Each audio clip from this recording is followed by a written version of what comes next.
उत्तर भारत के एक छोटे से गांव का नाम था सोनापुर। ये गांव नदी के किनारे बसा था। सुबह यहाँ सूरज से पहले नावें चलने लगती थीं और शाम होते होते हर घर में चिंता उतर आती थी। इसी गांव में रहता था भोला, पेशे से मछुआरा। नाव, जाल और नदी यही उसकी दुनिया थी। हर सुबह भोला नदी पर जाता, मछली पकड़ता और दोपहर तक बाजार में बेच आता। लेकिन पिछले कुछ महीनों से नदी जैसे रूठ गई थी। उस दिन भी जाल ऊपर आया, पानी टपका और जाल में थी सिर्फ 3 छोटी मछलियां। इतनी कम? इससे क्या ही होगा? भोला ने नदी को देखा, फिर आसमान को, लेकिन जवाब कहीं नहीं था। घर पहुंचा तो पत्नी सीता बाहर बैठी थी। आज कितनी मछली आई? बस इतनी ही। सीता ने कुछ नहीं कहा, लेकिन उसकी आंखें सब समझ रही थीं। उसी वक्त अंदर से आवाज आई, बाबा, स्कूल वाली मैडम बोली है कल तक फीस जमा करनी है। भोला के हाथ रुक गए। उसने बेटी की तरफ नहीं देखा। हाँ बेटा, कल कुछ करता हूँ। लेकिन ये कल भोला कई दिनों से बोल रहा था। रात को खाना खाते वक्त सीता ने चुप्पी तोड़ी। भोला, मेहनत में कमी नहीं है, लेकिन एक ही रास्ते पर चलकर सब कुछ नहीं बदलता। तो क्या करूं? नदी छोड़ लूं? नदी नहीं, सोच बदलो। ये बात भोला के दिमाग में अटक गई। अगले दिन मछली बेचकर लौटते वक्त भोला बाजार में रुका। वहां उसने देखा एक ठेला, भाप उठती फिश कढ़ी और ग्राहकों की लाइन। भैया जल्दी दो, ऑफिस को देर हो रही है। जल्दी में भी स्वाद से समझौता नहीं होता। भोला वहीं खड़ा रहा। उसके दिमाग में एक ख्याल ने जन्म लिया। ये आदमी मछली खरीदता है, पकाता है और बेचता है। मेरे पास तो ताजी मछली है। वो ख्याल भोला को घर तक ले आया।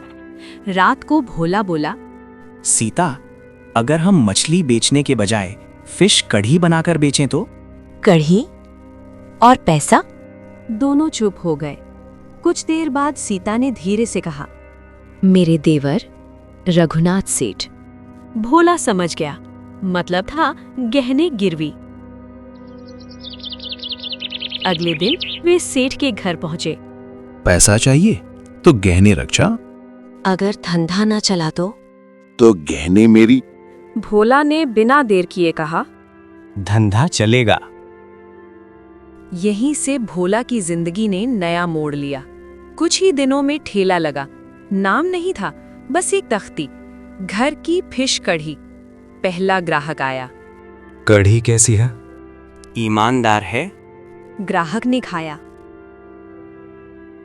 और जाते जाते बोला, कल फिर आऊंगा। भोला और सीता एक दूसरे को देखकर मुस्कुराए। उन्हें नहीं पता था कि ये मुस्कान ज्यादा दिन टिकने वाली नहीं। फिश कड़ी का ठेला लगे हुए अभी ज्यादा दिन नहीं हुए थे, लेकिन सोनापुर में भोला का नाम धीरे धीरे फैलने लगा था। जो पहले मछली खरीदते नहीं थे, अब कढ़ी के लिए रुकने लगे थे। भाई, आज तो मजा आ गया। घर जैसी लगती है ये कली। भोला पैसे गिनता पर आंखें सीता को ढूंढती। देखा, लोग वापस आ रहे हैं। आ रहे हैं तो वजह ईमानदारी है, इसे मत खोना। लेकिन ईमानदारी सबको अच्छी नहीं लगती। सेठ रघुनाथ दूर से ठेला देखता। भीड़ बढ़ती जा रही थी। ये आदमी तो सच में चल पड़ा। सेठ ने अपने आदमी से कहा, पुलिस चौकी जा, कह दे ठेला अवैध है। कुछ नोट। हाथ बदल गए। अगली दोपहर ठेले के सामने एक पुलिस जीप रुकी।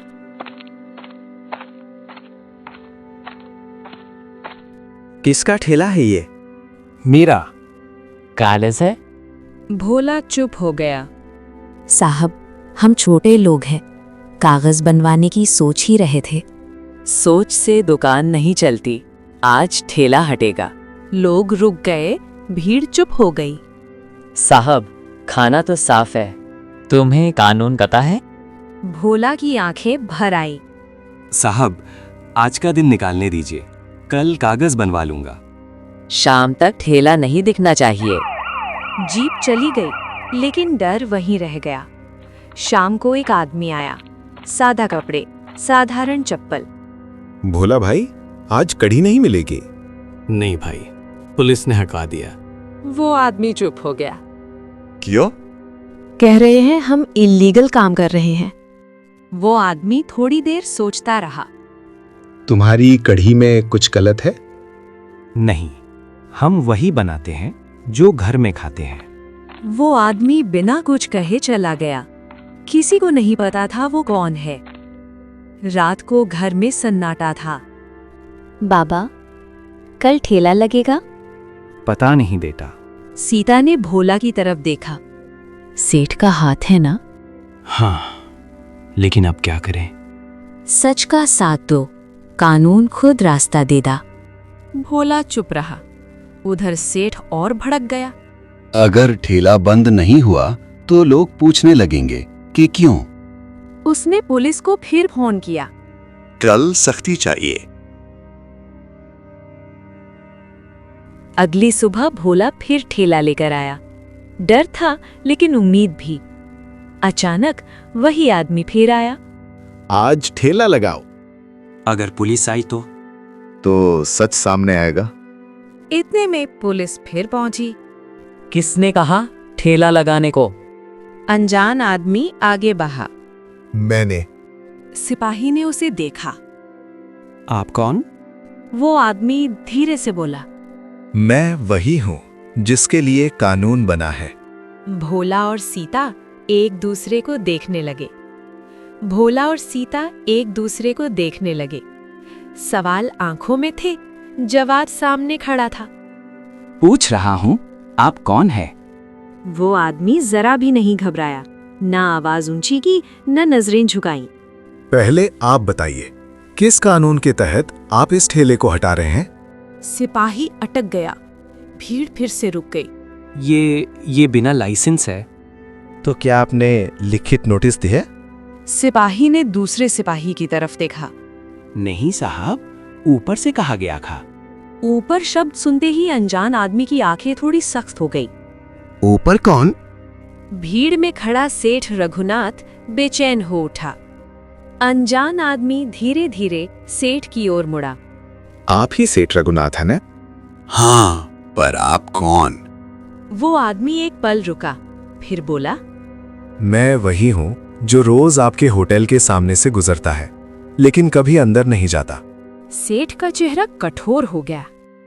तो इससे क्या फर्क पड़ता है? फर्क ये पड़ता है कि आज पहली बार आपका धंधा मुझे गलत लग रहा है। भीड़ में सरसराहट फैल दे। सेठ जी का होटल तो बहुत महंगा है। और यहाँ गरीब आदमी सस्ता साफ खाना दे रहा है। सेठ ने फौरन बात पलटी। सस्ता मतलब घटिया। अनजान आदमी सीधे भोला की तरफ मुड़ा। बोला भाई, तुम्हारी कढ़ी में मछली कहाँ से आती है? नदी से, खुद पकड़ता हूँ। तेल? मार्केट से, सीता खुद लाती है। और नियत? हम वही बेचते हैं जो अपनी बेटी को खिलाते हैं। मुनि पीछे खड़ी थी। उसकी आंखों में आंसू आ गए। आप बताइए, क्या इसे हटाने की वाकई जरूरत है? सिपाही पसीना पोंछने लगा। हमें तो आदेश मिला था। आदेश कौन देता है, ये भी पता होना चाहिए। सेठ ने तेज आवाज में कहा। बहुत हो गया। आप हैं कौन जो पुलिस से सवाल कर रहे हैं? वो आदमी अब मुस्कुराया, लेकिन इस बार मुस्कान में ठंडक नहीं थी। अभी नहीं बताऊंगा। भोला की धड़कन तेज हो गई। ये आदमी कोई आम नहीं है। हाँ, लेकिन ये भी सच है कि सच आज अकेला नहीं है। अनजान आदमी पुलिस से बोला। ठेला लगेगा। भीड़ सन्न रह गई। सेठ रघुनाथ चुपचाप पीछे हट गया। लेकिन कहानी यहीं खत्म नहीं होती, क्योंकि अब सवाल ये नहीं था कि ठेला लगेगा या नहीं। सवाल ये था, ये आखिर आदमी है कौन? तो ऊपर मुझसे बात करेगा। ये शब्द हवा में नहीं गिरे थे। ये शब्द सीधे सिपाही के दिल में लगे थे।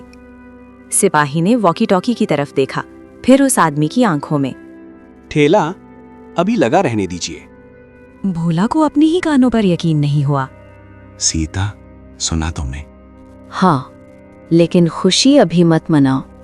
सेठ रघुनाथ दांत पीसता हुआ भीड़ से बाहर निकला। आज नहीं तो कल इस आदमी को भी सीधा कर दूंगा। अनजान आदमी सिपाही को थोड़ा दूर ले गया। तुम्हें किसने फोन किया था? साहब, सेठ जी का आदमी आया था, कह रहा था ऊपर से मैनेज है।